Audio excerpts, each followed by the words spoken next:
এই সরকার দায়িত্ব নেওয়ার পর যখন তারা সংস্কার কর্মসূচি শুরু করলো, প্রথম তারা কিন্তু 6টা বিষয়ের সংস্কারের কথা বলেছিল এবং সেই 6 বিষয়ের মধ্যে আমার বিবেচনায় সবচেয়ে গুরুত্বপূর্ণ সংস্কারটা হচ্ছে, সংস্কার যদি আমি বলি তাহলে আমি 3টাকে ধরেছিলাম। সেই 3টা হলো সংবিধান সংস্কার, নির্বাচন কমিশন মানে নির্বাচন ব্যবস্থার সংস্কার এবং বিচার বিভাগের সংস্কার। আমি মনে করি এই 3টা হলো সবচেয়ে গুরুত্বপূর্ণ। কিন্তু আমি নিজে সম্ভবত সবচেয়ে বেশি কথা বলেছি সংবিধান সংস্কার বিষয়ক যে কমিশন সেটাকে নিয়ে, কারণ কমিশনের গঠন, কমিশনের প্রধান, এ সমস্ত বিষয়ে আমার নানা সীমাবদ্ধতা, নানা আপত্তির কথা আমি আপনাদের সঙ্গে শেয়ার করেছি। কেন করেছিলাম সেটা বলি। করেছিলাম বেসিক্যালি এই কারণে যে এটা হবে সমস্তগুলি সংস্কারের মধ্যে সবচেয়ে জটিল সংস্কার। এই কারণে যে আপনি যে কোনো একটা সংস্কার, যেমন নির্বাচন ব্যবস্থার সংস্কার বলেন অথবা অন্য কোনো একটা সংস্কার বলেন, এটা কিন্তু একটা প্রশাসনিক নির্বাহী আদেশের মাধ্যমে আপনি করতে পারবেন। যে কোনো সরকার ইচ্ছা করলে এই ধরনের সংস্কার করতে পারে, একে নিয়ম চেঞ্জ করতে পারে। কিন্তু সংবিধান হলো এমন একটা বিষয় যা আপনি নির্বাহী আদেশে পরিবর্তন করতে পারবেন না, এমনকি রাষ্ট্রপতির অধ্যাদেশ দিয়েও করতে পারবেন না।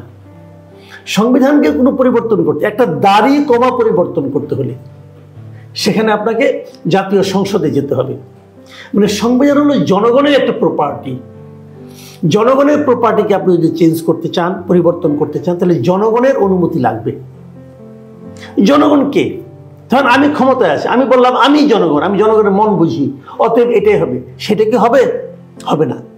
এটা গণতন্ত্র হবে না, এটা হবে স্বৈরতন্ত্র। যে কাজটা আগের প্রধানমন্ত্রী শেখ হাসিনা বলতেন, উনি বলতেন উনিই জনগণ, উনি যা ভাবেন তার বাইরে নাকি কোনো জনগণ ভাবে না, উনি এরকম ভাবে বলতেন।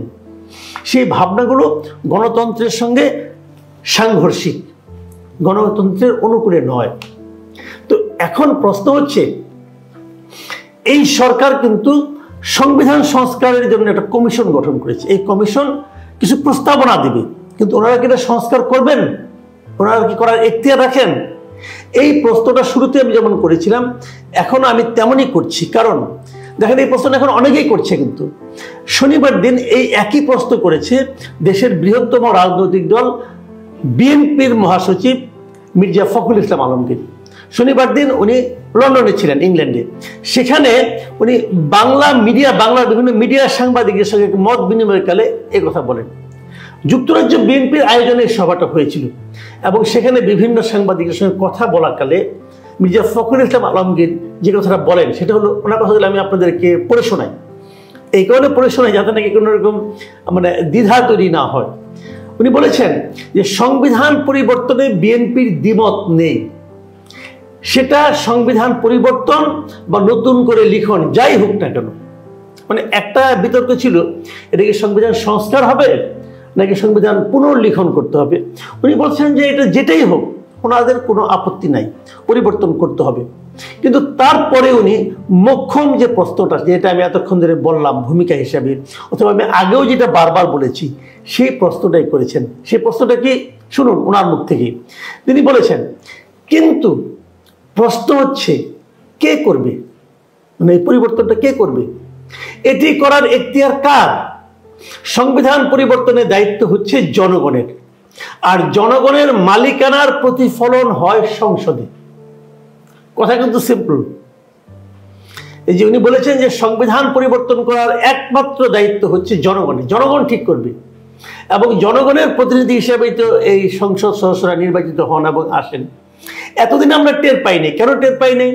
এতদিন যারা সংসদ সদস্য হিসেবে এসেছিলেন তারা প্রকৃতপক্ষে জনগণের প্রতিনিধি ছিল না।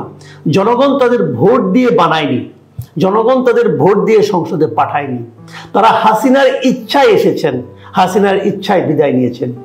কাজে সেটা ছিল হাসিনার পরিবর্তন, জনগণের নয়।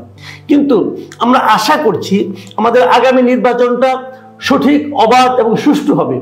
কাজে আমরা এটাও আশা করছি আগামীতে যারা সংসদ সদস্য নির্বাচিত হয়ে জাতীয় সংসদে আসবেন তারা প্রকৃতপক্ষে জনগণের প্রতিনিধি হিসাবে আসবেন, এবং তারাই সংসদ এসে তারাই সংবিধানটার পরিবর্তন করার একমাত্র দায়িত্ব পান।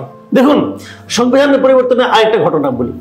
পৃথিবীতে যত দেশ আছে তারা যখন সংবিধানের পরিবর্তন করেন, সেখানে কিন্তু জাতীয় তাদের সংসদে, পার্লামেন্টে সিম্পল মেজরিটিতে কিন্তু সংবিধানের পরিবর্তন করা যায় না।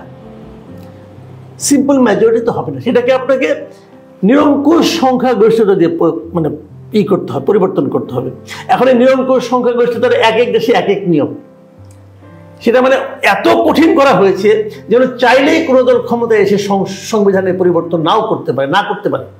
এটা করা সম্ভব না, অনেক জটিল একটা কাজ। কিন্তু যেমন উদাহরণ দিয়ে বলি, এই মুহূর্তে ভারতে বিজেপি সরকার আছে, তারা কিন্তু চাইলেই সংবিধানের কোনো পরিবর্তন করতে পারবে না।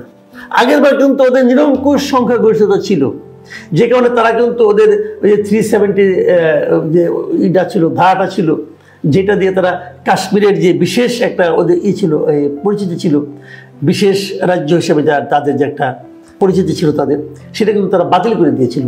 কিন্তু এইবার হলেও কিন্তু পারতো না, কারণ এইবার তাদের বিভিন্ন দলের সমর্থন নিয়ে তাদের কিন্তু সিম্পল মেজরিটি। এই জায়গাটাতেই সমস্যা। আগামীতে যদি সে ধরনের কোনো সংসদ না আসে, ধরুন আগামীতে একটা সংসদ, আমাদের এখানে একটা সংসদ আসলো, সেখানে বিএনপি যদি অথবা জামাত অথবা কেউ যদি যারা ক্ষমতা যাবে, তারা যদি নিরঙ্কুশ সংখ্যা মানে 2/3 মেজরিটি না পায়, 200-র বেশি আসন না পায়, তাহলে তারাও কিন্তু এই সংবিধান পরিবর্তন করতে পারবে না। তাহলে পরিবর্তনটা হবে কিভাবে? যে দলগুলো যাবে তারা যদি নিজেদের মধ্যে ঐকমত্যের ভিত্তিতে সবাই মিলেই ভোট দেয় যে আমরা সংবিধানের এই ধারাগুলো পরিবর্তন করতে চাই, কেবল তাহলেই সংবিধানের পরিবর্তন করা যাবে। গায়ের জোরে করলে হবে না ভাই, এটা গায়ের জোরের বিষয় না। তো দেখুন আরেকটা কথা কি বলেছেন মির্জা ফখরুল, তার কথার আরেকটা লাইন আপনাদের পড়ে শোনায়। তিনি বলেছেন যে কেউ কেউ বলছেন যে আমরা করে ফেলবো। আপনারা কারা? আপনাদের ম্যান্ডেট কোথায়?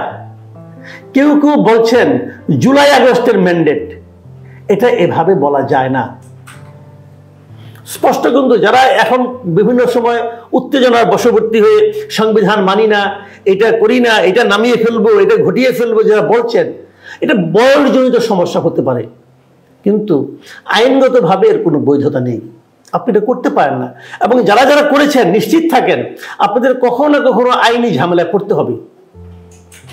আপনি এটা করতে পারেন না, গায়ের জোরে সব হয় না রে ভাই। তো এই কথাটা কিন্তু উনি বলেছেন, স্পষ্ট বলেছেন যে আপনারা যেটা করবেন বলছেন, আপনাদের সেই ম্যান্ডেট কোথায়? জুলাই আগস্টের ম্যান্ডেট দিয়ে তো হবে না। এটা সারা দেশের মানুষের ম্যান্ডেট লাগবে।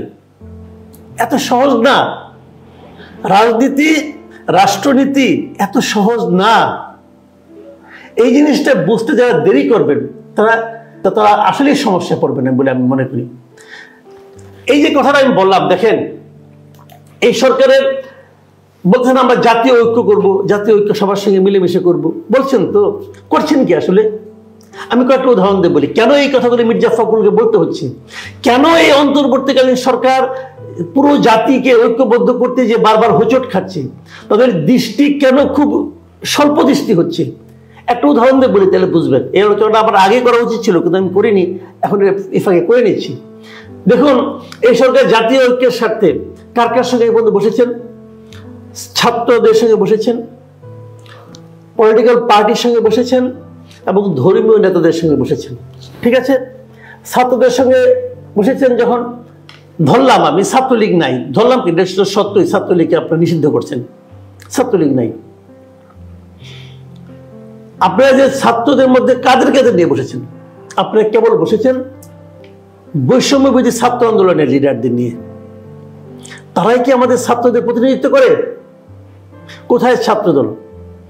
কোথায় সমাজতান্ত্রিক ছাত্র ফ্রন্ট? কোথায় ছাত্র ইউনিয়ন? এদের সঙ্গে বসেছেন? বসা হয়েছিল আপনাদের? হয়নি। ডাকেননি কেন? ছাত্রদল এই মুহূর্তে দেশের সবচেয়ে বৃহত্তম ছাত্র সংগঠন, তারা মানবে কেন? আমি দেখলাম এর মাঝখানে এই ছাত্র দলগুলো আবার একত্র হয়ে বসেছিল, 26টা ছাত্র সংগঠন, কয়েকদিন আগের ঘটনা, এবং তারা ওই ঘটনার সমালোচনা করেছে। তারা বলেছে যে তাদের ডাকা উচিত ছিল, এবং তারা ওখানে একটা মারাত্মক কথা বলেছে। কিন্তু আমি সেই কথাটা আপনাদেরকে একটু পড়ে শোনাই। সেই সভার পরে যে বিজ্ঞপ্তি দেওয়া হয়, সেই বিজ্ঞপ্তিতে দেখা যায় যে ছাত্র নেতারা বলেছেন যে অভ্যুত্থানের পর থেকেই বৈষম্য বিরোধী ছাত্র আন্দোলনের নেতারা অভ্যুত্থানে অংশ নেওয়া ছাত্র সংগঠনগুলোকে অপরায়ণের দিকে ঠেলে দিয়েছেন। অভ্যুত্থানে যে জাতীয় ঐক্য গড়ে উঠেছিল গোষ্ঠীগত স্বার্থ উদ্ধারে ব্যবহারের কারণে তা ভেঙে যাওয়ার উপক্রম হয়েছে। এই জাতীয় ঐক্যে যদি ভাঙনের সৃষ্টি হয় তার দায় বৈষম্য বিরোধী ছাত্র আন্দোলনের নেতারা কোনোভাবে অস্বীকার করতে পারবে না। বুঝুন এবার। তো আপনাদের কাছে ছাত্র মানে ওই বৈষম্য বিরোধী ছাত্র আন্দোলন, বিষয়টা তা না। এই ঘটনার মাধ্যমে প্রমাণ হয়েছে যে আমাদের অন্তর্বর্তীকালীন সরকারের দৃষ্টি খুবই অল্প দূর পর্যন্ত যায়। দূরদৃষ্টি বলতে যে জিনিসটা বোঝায় সেটা তাদের আসলে নেই। আর এই দূরদৃষ্টি না থাকার যোগ্যতা নিয়ে যদি আপনারা সংবিধান সংশোধন করতে যান বিপদে পড়বেন, আসলেই বিপদে পড়বেন।